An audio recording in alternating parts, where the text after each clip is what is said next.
ரொம்பவே simple and டேஸ்டியாக இன்ஸ்டண்ட்டாக இட்லி தோசைக்கு சாம்பார் எப்படி செய்யறதுன்னு பார்க்கலாம். 4 ஸ்பூன் அளவுக்கு எண்ணெய் ஆட் பண்ணிவிட்டு அதில் 1/4 ஸ்பூன் கடுகு பொரிஞ்சதுக்கப்புறமா சோம்பு ஜீரகம் எல்லாம் 1/4 ஸ்பூன் ஆட் பண்ணிக்கோங்க. 2 காஞ்ச மிளகாவை கிள்ளி ஆட் பண்ணியிருக்கேன். இப்போ நம்ம கட் பண்ணி வச்சிருக்க வெங்காயத்தை ஆட் பண்ணிக்கலாம். 2 வெங்காயம் கட் பண்ணி வச்சிருக்க அதை ஆட் பண்ணி நல்லா வதங்கட்டும். இது இந்த அளவுக்கு நல்லா வதங்கினதுக்கு அப்புறமா நம்ம தக்காளி ஆட் பண்ணிக்கலாம். 1 தக்காளி ஆட் பண்ணியிருக்கேன். இன்னைக்கு நான் சாம்பாருக்கு கேரட், பீன்ஸ், சௌசவ் இதெல்லாம் ஆட் பண்ணியிருக்கேன். நீங்கள் எந்த காய் வேணால் ஆட் பண்ணி செய்யலாம். முடிஞ்ச அளவுக்கு நிறைய காய்கறிகளை இன்டேக் பண்ணுங்க, ரொம்பவே நல்லது உடம்புக்கு. இதில் 1/4 ஸ்பூன் அளவுக்கு மஞ்சத்தூள் ஆட் பண்ணிக்கலாம். மிளகாத்தூள் உங்கள் காரத்துக்கு ஏற்ற மாதிரி ஆட் பண்ணிக்கோங்க. நான் 1 ஸ்பூன் ஆட் பண்ணியிருக்கேன்.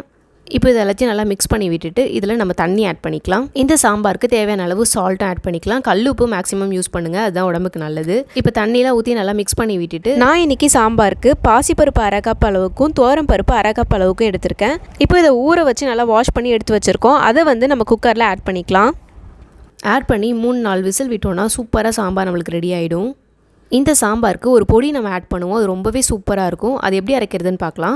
வானலில் 1/4 ஸ்பூன் அளவுக்கு வெந்தயம், ஜீரகம், சோம்பு இதெல்லாம் ஆட் பண்ணிக்கோங்க. காஞ்ச மிளகாய் 1 மட்டும் ஆட் பண்ணியிருக்கேன்.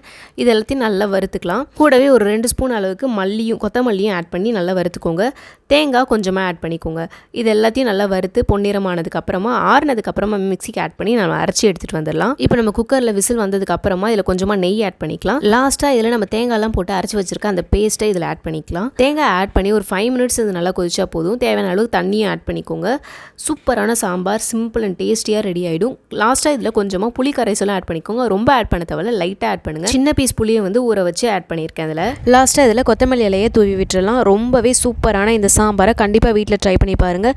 நீங்கள் நம்ம சேனலை இப்போ ஃபர்ஸ்ட் டைம் பார்க்குறீங்கன்னா மறக்காமல் நம்ம சேனலை சப்ஸ்கிரைப் பண்ணிக்கோங்க. தேங்க்ஸ் ஃபார் வாட்சிங் திஸ் வீடியோ.